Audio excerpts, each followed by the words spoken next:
This is Snake. Do you read me, Otacon? Loud and clear, Snake. Kept you waiting, huh? In today's pop culture, there are a lot of sequels considered to be divisive. Star Wars The Last Jedi, The Last of Us Part 2, and Assassin's Creed 3 are all works of art that many feel you either love or hate. You might really enjoy these titles because they're different from what had already come before. Or you might really dislike them because of that exact same reason.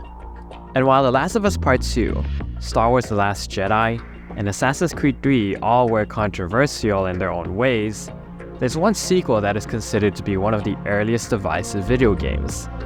Metal Gear Solid 2: Sons of Liberty. It's an early example in video games of a sequel that took a big risk and how it was rewarded but also hated for it. Hi, my name is Jay, and these are the Gaming Essentials. I know that by now there are many who have clicked on this video and have already gone away and left me a comment below saying, "This is not a gaming essential." But I think that for newcomers and gaming veterans, to better appreciate this medium, it's important to look at games that are both beloved and despised, as even the games that are greatly disliked have a lot to teach us as well. I'll be honest and say that I think Metal Gear Solid 2 is one of the weaker entries in this franchise. While Metal Gear Solid 1 felt old but in a more retro nostalgic kind of way, Metal Gear Solid 2 feels old in a way that can be tough to enjoy. The controls feel very restrictive, with the camera feeling cumbersome and aiming still feeling unintuitive. Cutscenes can go on for over an hour, with no option to pause in between. And the story can be so insanely philosophical, yet so insanely wacky, that even I at times felt it was too much. But there's a lot to love about this game as well, as it takes big risks and tackles topics and issues that were way ahead of its time. Love it or hate it, some of our favorite video games wouldn't be the same without Metal Gear Solid 2. Nier Automata, Red Dead Redemption 2, and The Last of Us Part 2 all owe this game some credits. If you're someone who's just getting into games for the first time and are looking to jump into the series, or are a die-hard fan jumping into this game for the 28th time, join me as I talk about why Metal Gear Solid 2 is one of the most important but divisive video games ever made.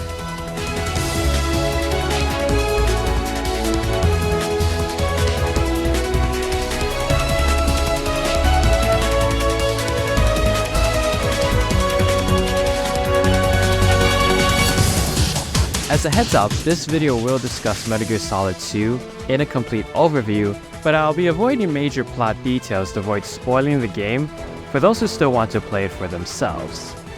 Recently, a video clip from Metal Gear Rising: Revengeance resurfaced on social media. In this Metal Gear spin-off that came out in 2013, the villain, Senator Armstrong, spouts a line that is so prophetic that it's almost scary. The weak will be purged, and the strongest will thrive, free to live as they see fit. They'll make America great again! What the hell are you talking about? Keep in mind that this came out in 2013. But in 2001, Hideo Kojima also made an eerily accurate prediction of the future that we're now living in today. Metal Gear Solid 2 centers around a secret shadow government called the Patriots that seeks to use an AI to control the world's information, deciding what's fact from fiction and what is truth. In today's world, this theme of disinformation, fifth-generation warfare, and post-truth politics are all major issues we're facing right now. Yet Metal Gear Solid 2 discussed these issues in 2001, at a time when many individuals weren't even considering these topics. Not only that, but the plot also centers around New York City and a terrorist attack that occurs on one of the city's major landmarks. Playing through this game today, it is eerily haunting to see just how accurate these predictions are. Again, this game came out in 2001, and it's still just as prevalent today as it was back in 2001.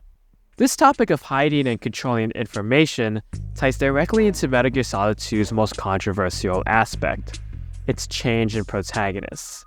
I know a lot of this is common knowledge for those familiar with video games, But please bear with me because there are people just getting into video games right now who might not know this. Rather than focusing on the main protagonist from Metal Gear Solid 1 of Solid Snake, Metal Gear Solid 2 introduces a new character named Raiden. Leading up to Metal Gear Solid 2, Raiden was kept secret from the public eye. All of the game's trailers and playable demos featured Snake as the main hero. But when the game came out, many were surprised, and some upset, to find out that their beloved hero was to take a backseat to the blonde, long-haired newcomer named Raiden. The game even introduces Raiden in the same way it introduced Snake in Metal Gear Solid 1, with him coming up an elevator and removing a mask in an epic, slow-motion close-up. The hero of Shadow Moses? So that's why you changed my code name.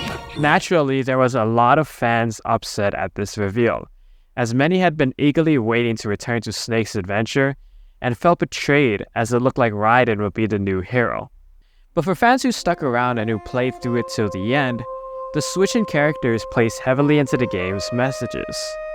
Snake is still prevalent in this game, but Raiden is the key to the game's topic regarding truth and deception. At the start of the game, Raiden believes his mission is to infiltrate an offshore oil tanker in order to save the president. But as the mission goes on, more is revealed about his true mission. What he was told wasn't true at all, and he begins questioning everyone around him. He begins doubting the Colonel who returns from Metal Gear Solid 1, he questions Solid Snake, who the player interacts with through Raiden, and he even has to doubt his own girlfriend, who has also been brought in on this mission. The information that's been fed to Raiden has been carefully manufactured to control and manipulate him. Likewise, the information that's been fed to the player has also been carefully manufactured to control and manipulate them. Fans had no idea of Raiden's existence prior to Metal Gear Solid 2's release, and the same emotions of frustration and confusion at his reveal are the same expressions Raiden experiences throughout the game. Colonel, are you under orders from the Patriots? Your role, that is, mission, is to infiltrate the structure and disarm the terrorists. My role? Why do you keep saying that? Why not? This is a type of role-playing game. Snake is still integral to this game, and the player having to experience his story, this time only as an observer, also plays into this idea. In Metal Gear Solid 1, the player watches and takes part in Snake's adventure as he interacts with and helps many key characters overcome their difficulties. His friends and allies view him as a legend, but we as a player don't exactly know why, and only get to see the effects of his interactions. But in Metal Gear Solid 2, we the players actually experience this, because we're not Snake. We're a secondary sideline character, much like how Meryl or Otacon were in Metal Gear Solid 1. Rather than be told of how good of a fighter Snake is, the player actually experiences it, as Snake pulls off feats that are difficult for the player to do. Rather than seeing Snake's life-changing wisdom, the player feels it, because his dialogue directed towards Raiden is also directed towards you, the player. Listen, don't obsess over words so much. Find the meaning behind the words, then decide. You can find your own name, and your own future. Decide for myself? And whatever you choose will be you. I don't know if I can. I know you didn't have much in terms of choices this time. But everything you felt, thought about during this mission is yours. And what you decide to do with them is your choice. You mean start over? Yeah, a clean slate, a new name, new memories. Choose your own legacy. It's for you to decide. It's up to you. For modern gamers, this change in perspective might not be as impressive. Plenty of games do it nowadays. Red Dead Redemption 2, The Last of Us Part 2, and Nier Automata all switch protagonists in order to paint a character in a different light. John Marston's courage to leave the gang in Red Dead Redemption 1 is viewed as cowardice at first by protagonist Arthur Morgan in Red Dead Redemption 2. And Joel's decision in The Last of Us Part 1 is viewed as even more questionable in The Last of Us Part 2. While these games gained larger popularity on their own, they also have a lot to owe to Metal Gear Solid 2.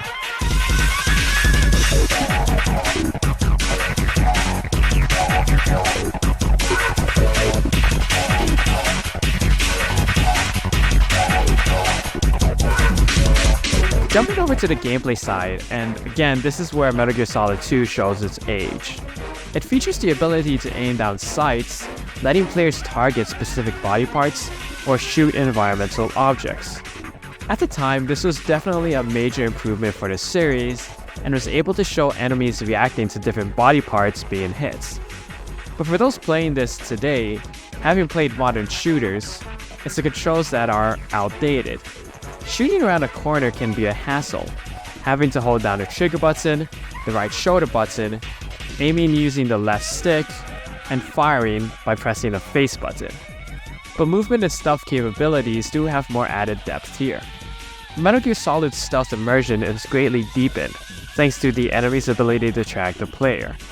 Enemies will be able to find a player's blood trail, locate dead bodies, and breach rooms where they suspect the player may be hiding. It's up to the player to stop their bleeding, hide any incapacitated bodies, and avoid leaving any traces.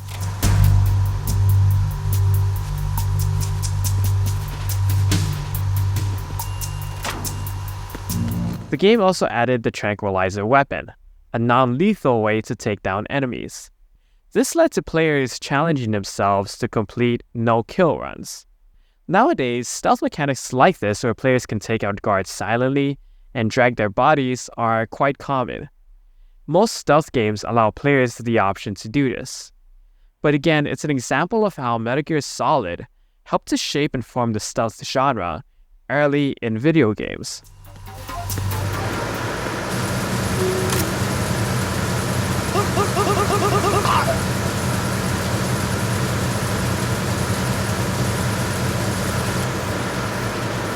While many of these features do seem like minor changes, it's because the game is trying to showcase just how much weaker of a character Raiden is compared to Snake.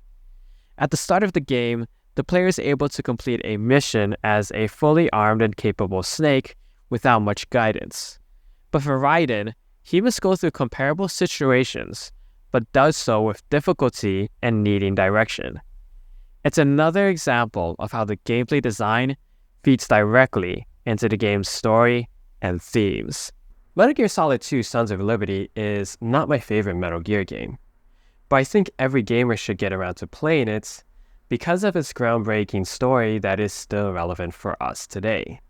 Yes, it can be overly complicated, and it does have some gameplay frustrations, but it also shares a powerful message. Not every one of us can be a war hero like Solid Snake, but every one of us can be heroes in our own rights by being ourselves and fighting for the truth in whatever way we can.